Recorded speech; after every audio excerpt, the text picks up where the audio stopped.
me and Greg both responded to a recovery at Gas Peak. We're both volunteers with Son of Man Off-Road Recovery. Greg's relatively new to, I am too. I'm new to Son of Man Off-Road Recovery. I've been a member for about a year and a half. Greg is not new to off-roading and not new to recovery, but he's just newly volunteered with our group. Yep. And we did our first recovery, I believe it was the Dodge truck rollover on the Flat Lake down there by yeah, it's called the, it's not the Boulder Dry Lake Bed, it's actually called the something different. It's called You Can't Park Here. What do you think, Tim? I think it's upside down. You can't park here. When I meet up with Greg, now granted, the area we went to, we needed access, and you're familiar with that area. We're not going to talk about the access we used. Okay. Okay, because there's more than one spot we had to get through. But when somebody shows up with a map, okay, and you have more than one highlighted colors and labels, you're in charge.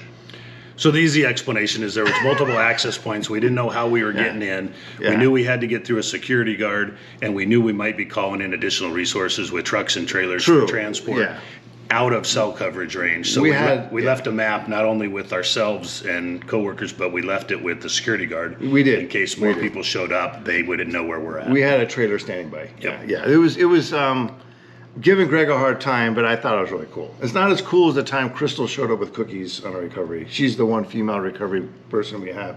She showed up with cookies once. It was really cool. That is cool. But the map is in second place. All right. I'll bring cookies and a map next time. So we show up, and what do you call this? This is a Ford Transit minivan. Connect. Is that the Wild? Is that the Baja edition or? No, this is the mall version that was Bahad. It was the Wild Tracks. Yeah, it's not. So this, now with Son of Man Off-Road Recovery, we don't make fun of anybody because we've all been stuck, and I think we kind of have a kinship with this old boy.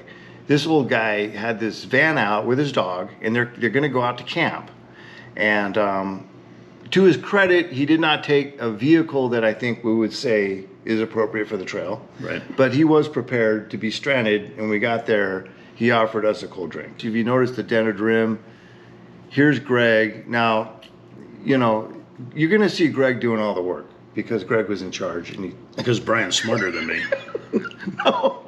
No, but you were in charge, and quite frankly... I can't wait to see how you edit this. Anyway, so we changed the tire, and it was a trick just getting the tire out. And of course, before we didn't know the extent of the damage. We knew that there was we knew that he had popped his put a hole in an oil pan. Ooh, so he was dead in the water. Right, and so you know, prior to us going, I would say the Jedi Council of Son of Man Off-Road Recovery had discussed this model of van and discussed the feasibility of repairing it on the trail, and the consensus was we just had to get the van out of there. Yeah, and the consensus was that oil pan wasn't coming out without a lot of other extensive work. Well, we didn't know if he had driven on it with no oil, and so we didn't know if putting it together on the trail was going to get him out. And so now I have to say, Greg, you know your stuff, because this is not a technique I've used before. I like using kinetic ropes, but they're not cheap, and I don't like using them for towing, especially because, you know, dagnabbit, you always end up dragging the thing, and they're not cheap. But that's the way we rigged it. We rigged it with, if you see there, we're putting the kinetic rope on your Jeep, and in just a minute here, you're going to crawl underneath, and we're putting the control, you're connecting to the control arms. Yeah, we're gonna build a bridle off the other end of that kinetic rope using a 8 or 10 foot strap, going to 2 points underneath the van, one on each control arm, so that the tow is distributed equally from side to side. And to your credit, you did it by feel, because I think this van had how much clearance? More than my fat ass. Edit that. No, keep that. You can see here I'm doing some of it by feel. You did it. I could tell you did it by feel because you couldn't get underneath there to look at what we're doing. Yeah, this thing probably had less than 6 inches of ground clearance, and it did not belong up there. No, but But you know, in the safe and nurturing environment of YouTube, we can acknowledge that he's a fellow desert rat. Absolutely. And we were glad to get out there and help him, but and we glad. Anyway. And his dog was friendly. I don't know. His if you guys dog. Well, know my job was to keep the dog from licking you too much. Now, this is another recovery you did just recently at Carpenter Canyon, and this is a drone footage. But this is what we ended up doing. So Greg is out front. That's actually you with the white Jeep. Yep. And the recover vehicle's in the middle, and that's Dave Sobel behind, and this is Dave Sobel's drone footage. And so what we're doing is we're putting 2 kinetic ropes in between. And what I was really surprised at, so we did have the benefit of having, I think, exact gearboxes. I think our gearboxes are identical, 8-speed. Probably. Okay. Yep. Absolutely. And we're on radios, and you're keeping me informed as to what gear to go into. And so we were coordinated our shifting, but it was very easy to keep the ropes taut. Yeah, that's a great shot right there with 2 expensive kinetic ropes kept taut up off the ground. Yeah. So the guy in the back is carrying a little lower gear, a little lower RPM. The guy in the front's pulling. Right. So as we're going downhill, the guy in the rear is acting as the brakes for the whole train. As we're going uphill, the guy in the front is providing all the pulling power. Yeah. So in this case, we've got a minivan with a hole in an oil pan. And so no forward mobility and no brakes. Absolutely. Right. He's dead in the water. Yeah. Now, we're not getting out of there quick. This is very slow going. But you're getting out of there safely. We're moving, and we're moving him safely, and it's controlled. Absolutely. He's not rolling out of control or anything like that. And this is typically a 3 to 5 mile. Now, you did predict what that guy was doing out there, and that is when you come into the valley from the north side, when you come in on I-15 at night, you see the valley it's just open, and you see all the lights. You predicted he was out there to see the fireworks. Yeah, this recovery is actually on the 5th. So right. He got stuck out there. He missed the fireworks. He didn't make it around the mountain. He missed them by about 100 yards. And he confirmed that. That was his goal, to get out there and look at the fireworks, which was a pretty good call on your part. What's interesting is me and Greg both grew up in the valley. I grew up on the south end. You grew up on the north end. Mm-hmm. And I know the south end around Jean Dry Lake really well, but you knew the north end real well. And so you knowing that trail and the look of it coming out, you were able to predict it. What's interesting is that when we get out in the desert, every once in a while you see odd things that you don't understand what they are. And for example, if you're the 3-kid mine, you see the giant roulette wheels. Mm-hmm. If you get out in different areas, you can see things from aerial that you don't see on the ground. And the desert's very fragile, and that's why we use leave no trace. The desert doesn't heal well. So the rumor has it that you can still see the tank tracks from when Patton trained with his tanks before World War II in Arizona desert.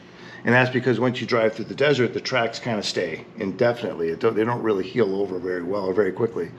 And we drove right through these triangles, and I think there's 7 of them out there. And there's actually, the history is that these were used as a part of a gunnery school during World War, I think 42 to 47 or 48, to train aerial gunners. And so what they'd do is they'd put, correct me if I'm wrong, but they'd put a guy in the back of a pickup truck and drive him around shooting at another moving target.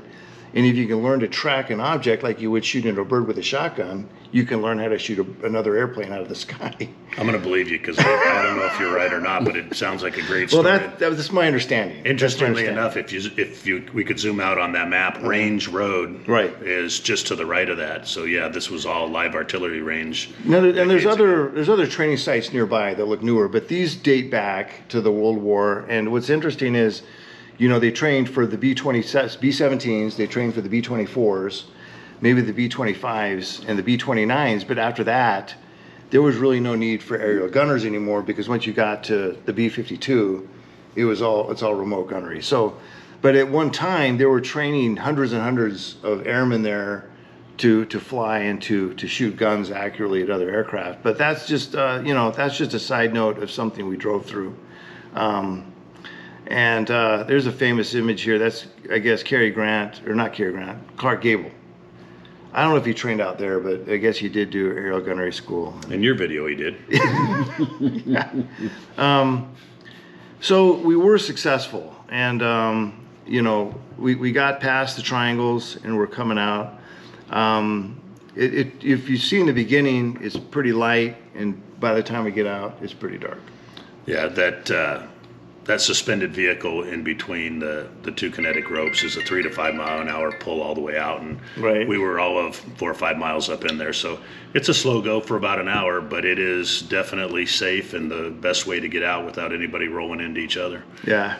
And honestly, it's a pretty effortless crawl and an easy conversation on Patience, the radio. though. Patience, and I would say I wouldn't attempt it unless you're both on radios Absolutely. to coordinate. And we even had a radio for the owner, the guy in the van. Certainly helps if one of you's done Right. it before. And I think it was really helpful that you were guiding him, you know, which side of the trail to go on to miss the rocks and stuff. I thought we were going to have to get out and move rocks because even where we came out, it was still rocky. It was. But with you in the lead and talking to the owner of the van, you were able to guide him around things, and I think it was helpful.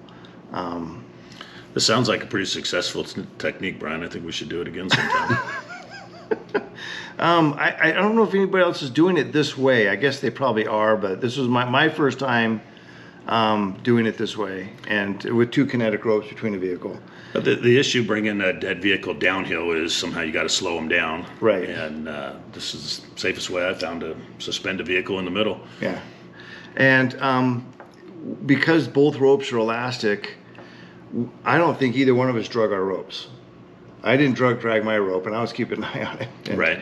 It was very easy to keep tension Absolutely. and to And a much smoother ride because that kinetic rope gives a little bit like a bungee cord in motion instead of a steel chain snapping and giving I don't think everybody you would. whiplash. I think if you had a static line or anything else, I think you would have had not only the jerking, but you'd have it dragging at some point. Yeah. So even though we used our expensive ropes, it went pretty well. And at the end, we can see the lights coming on, and we actually came out. And I can't remember the road we came out on. Keep in mind, we don't recommend, if you're going to go out on Gas Peak Road, go through Corn Creek. Do not go use this route. This route's actually off limits. We got special permission to come out through this construction site. And it's not just construction. Don't try and go through it. Don't try and go through fences. This access to the route is off limits. So if you're gonna go through Gas Peak, go through Corn Creek. This is the way we came out, but as Greg said, you know, we had it. Southern Nevada Off-Road Recovery and Greg managed to get us access, and it turned out to be a much easier recovery than taking him the long way out to Corn Creek. I think we'd have been hours and hours and hours going out that way. We would have. And remember, he didn't want to go back the other way. Yeah. It was pretty rocky. A lot of baseball-sized rocks out there.